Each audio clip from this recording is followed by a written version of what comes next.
Hey, what's up guys? This is my video on the hidden features, or you can call it tips and tricks for the Galaxy Note 4. Thanks to 28mobile.com, as I have managed to get my Note 4 as quick as possible.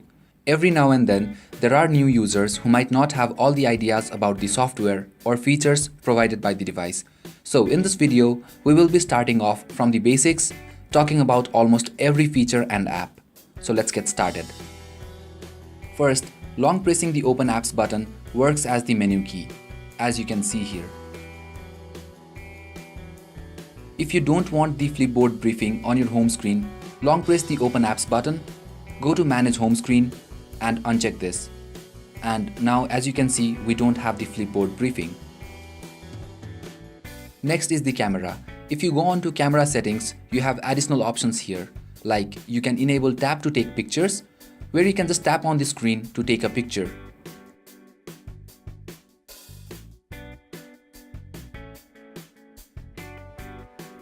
Similarly, we have voice commands to take pictures or shoot videos. Shoot. Shoot. Also, we can give an action to the volume keys, like record video, zoom, etc. Let's choose video. And now when I press any of the volume keys, and there you go. Coming to the front-facing camera, here you have a new feature, where you can tap on the heart rate monitor to take a selfie. Very handy, isn't it? Now let's move on to settings and get into every aspect of it. So this is the default view that you get. On top, you have got quick settings which you can customize. You can add things that you use the most. Say for example, the fingerprint scanner, the power saving mode, etc. So this will make things easier for you as you can access them very quickly. Coming to the display, from font you can choose fonts for your system, as we get some new fonts with the Note 4, and the font size as well. Next we have one-handed operations. We do get added functionality this time around. If you enable reduce screen size, you can shrink the whole display by just doing this. You can resize this whole thing according to your convenience and move it around.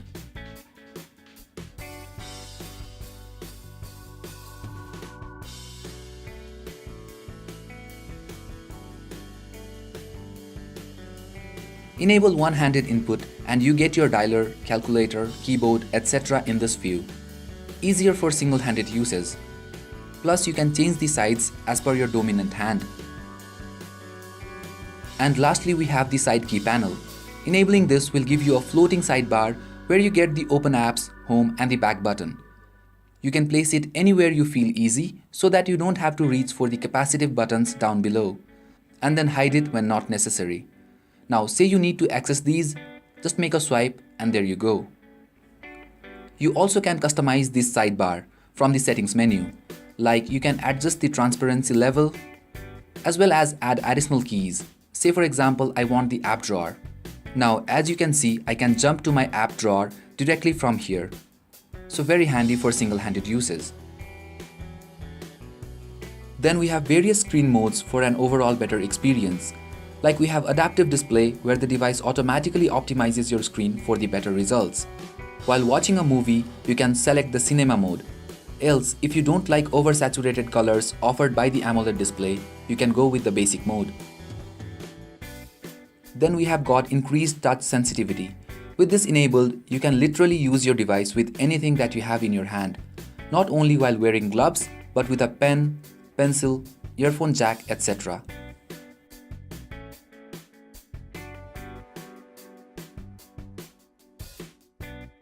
Coming to the lock screen, you can customize the lock screen, that is the unlock effect, things to be displayed on the lock screen, etc. You can first choose the lock type, then customize the information section, that is the things you want to see on your lock screen, like weather, pedometer, your name, etc. And lastly, the unlock effect. We have a new unlock effect with the Note 4 called Abstract Lines. Apart from that, everything remains the same.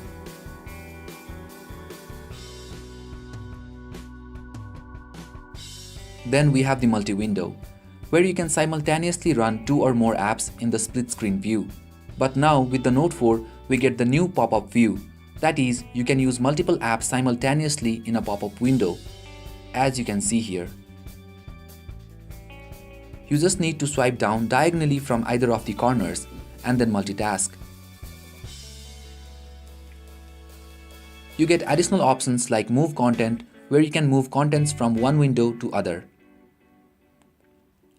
Minimize the app, expand and close.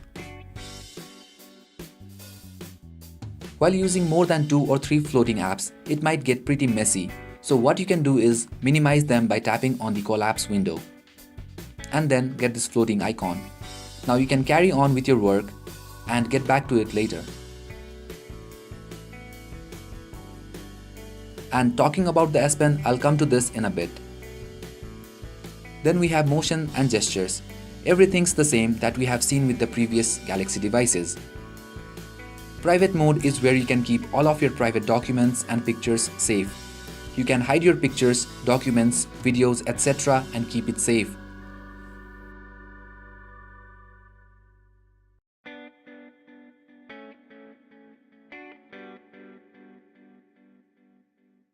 Next we have is the fingerprint scanner. So one quick tip for you guys. When you are registering your finger, you get 10 entries. So what you do is register your finger from both ways, like horizontally and vertically, for better recognition. If you do this, it will be easier to unlock your device with a single hand. Plus, you can register the same finger twice for better recognition.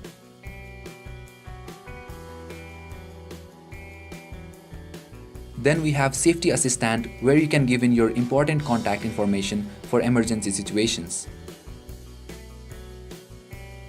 Next is the power saving mode. First we have the normal power saving mode, which will restrict the maximum performance of your device. Then you have grayscale mode. Enabling this will turn your device into black and white, which will definitely save you a lot of battery since Note 4 has an AMOLED display.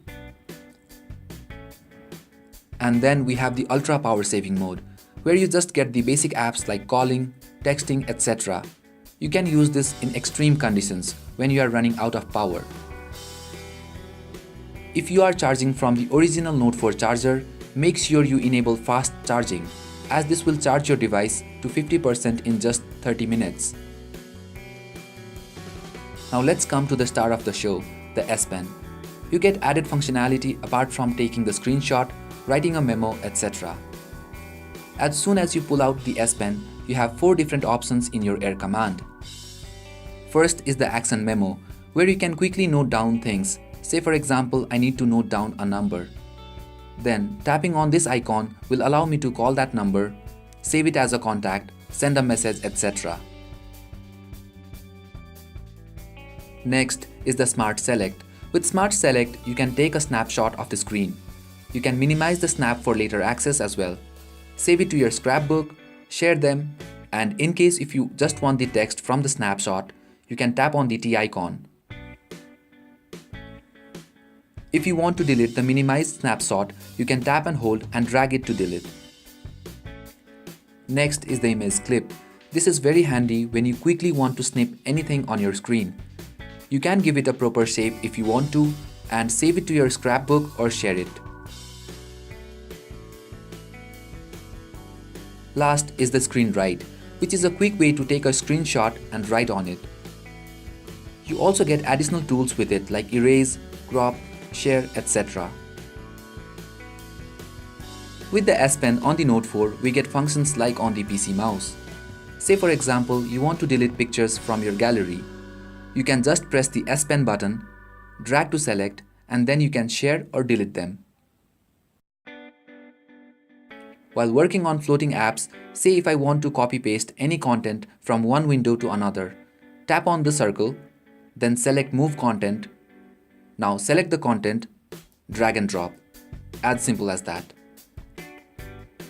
So these were some of the new features of the new S Pen.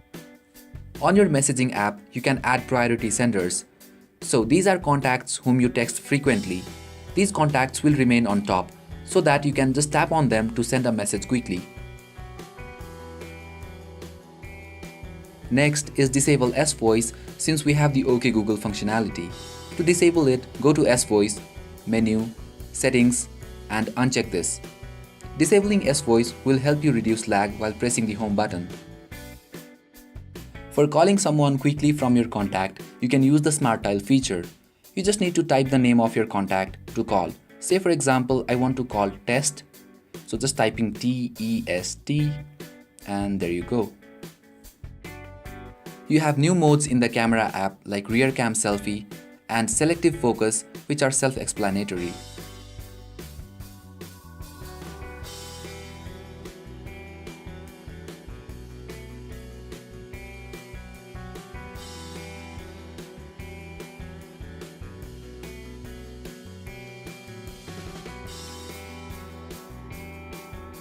You can record audios from the Note 4 in a much better way, since it offers different recording modes, as you can see here.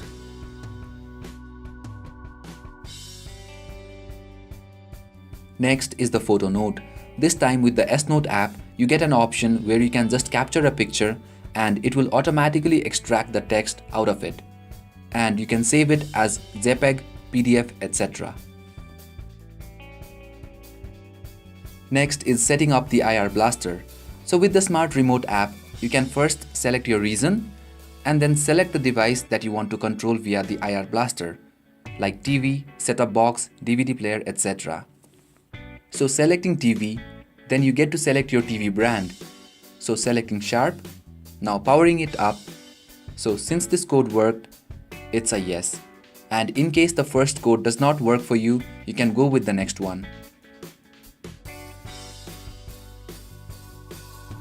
Next is the easy mode. With this you get the basic version of TouchWiz with big icons, basic weather widget, clock widget, etc. Over here you can add additional applications that you use the most.